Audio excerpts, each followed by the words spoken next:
Good morning. What I'm going to be doing today on the board, I want to talk about market structures. Now, a lot of students who take economics, especially microeconomics, are in fact business students. And econ has a lot to say about business. Econ has a lot to say about profits, prices, how much you should sell, how much revenue you'll make, the different costs, competition. And oftentimes when we present this analysis in an econ setting, we tend to forget the practical aspects associated with these business models. There are, usually in a principles course, 4 market structures that we examine. Today, I'm just going to take a minute and use my board here to explain one particular market structure.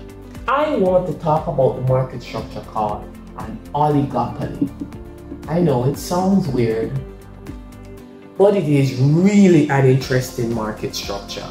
The oligopoly. And what I want to do in this first video, I wanted to take the time to show you the characteristics associated with an oligopoly. And then we'll kind of get a sense of how it works. So to begin, let's look at what exactly does an oligopoly look like. So we're going to do the characteristics. We're going to get a sense of what this market structure looks like.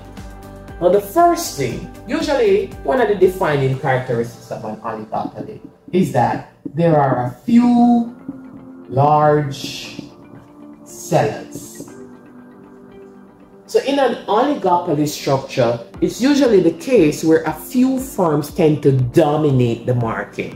And when I say a few firms, think of maybe 3 firms. Are they big competitors? 6, 9, 10, maybe even up to 12, Just a few firms tend to dominate the market in an oligopoly structure is the first characteristic. The next thing is, in this structure, it could be the case where the firms are selling a differentiated product, or could be similar. And what I mean when I say differentiated, you have the few firms that dominate, and there's some sense of branding associated with each of the particular sellers that dominate the market. Or it could be the case where the products just look the same, and even if there is a brand, it tends to be negligible. You kind of sort of can't tell one from the other. It could be either or. So in an oligopoly structure, only a few firms dominate, and the products could be differentiated or they could be similar. Here's another big one in this structure. In the oligopoly structure, there is control over price. So they do control their price, but, and there's a big but, they tend to have in this structure, so there's control over price, but you have something called mutual interdependence.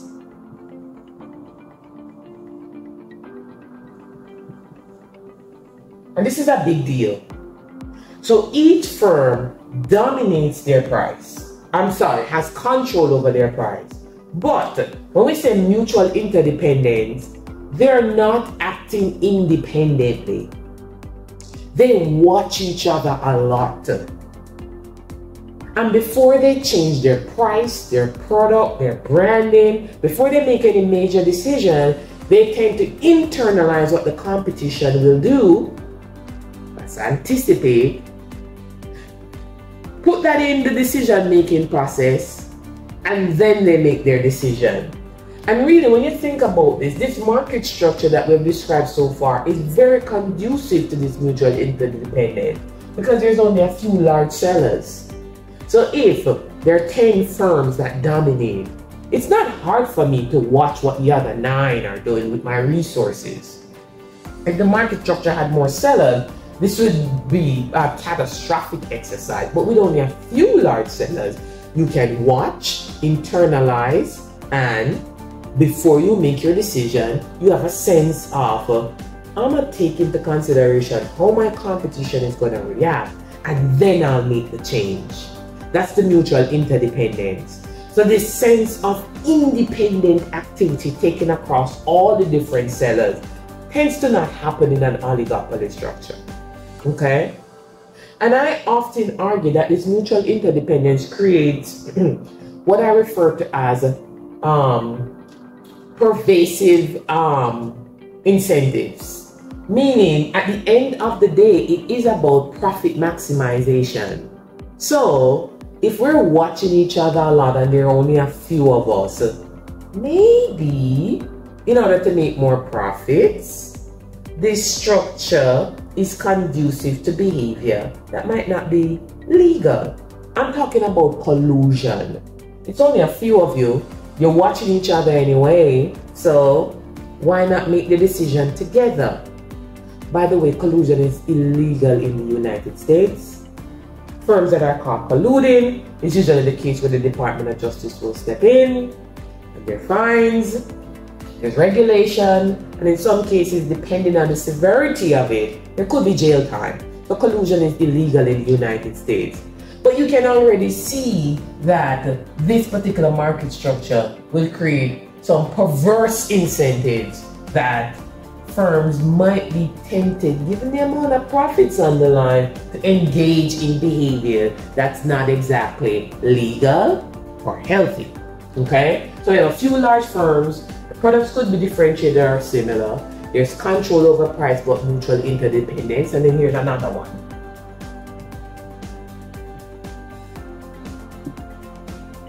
In this market structure, new firms cannot enter easily. There are barriers to entry. So new firms don't enter this market structure very easily. Oligopolies can block entry, and they have a myriad of ways that they can do this. Okay? They could block entry with just some pricing and strategic behavior. They may have high fixed costs associated with entering this particular market structure.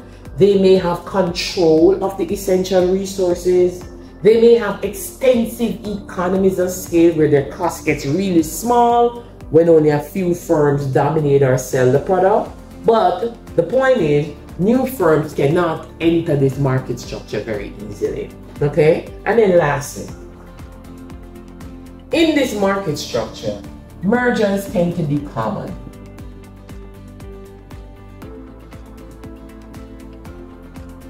And it makes sense. Only a few of you dominate the market. When you merge, and I tend to call this the urge to merge. It sounds like something dirty, but it's not. Okay? But the urge to merge is what I tend to call it. And it kind of makes sense that these firms will have that urge. Only a few sellers. When you merge, then you have even more control of the market and even less sellers, and you look more like a monopoly. So there tends to be mergers that are quite common in this market structure. So few large firms dominate. The products could be differentiated or similar. They do have control over price, but there's this watching of each other. That's the mutual interdependence. They block new firms from entering, and there's this urge to merge. That's the oligopoly. Here's what I want you to do. Can you think of examples of oligopolies in the real world based on these characteristics? Do you know of any structures that look like this? If you do, I want you to put the examples in the comments. So go ahead and think of examples of oligopolies in the real world and drop them in. Drop them in the comments and let me see if you have a sense of these are the examples in the real world of the oligopoly market structure. The next set of videos that I'm going to do on the oligopoly, I want to show you when we take these when we take these characteristics, put them together, what exactly does the final model or outcome look like? I'm going to show you 2 examples in the next set of videos. Okay? Until next time, keep thinking about examples of the oligopoly. Maybe it is the case where your firm or what you're thinking about as a business idea will fall in this structure, but put those examples in the comments. Here using my board to examine sometimes complex concepts. I do hope that this is helpful. Until next time, take care.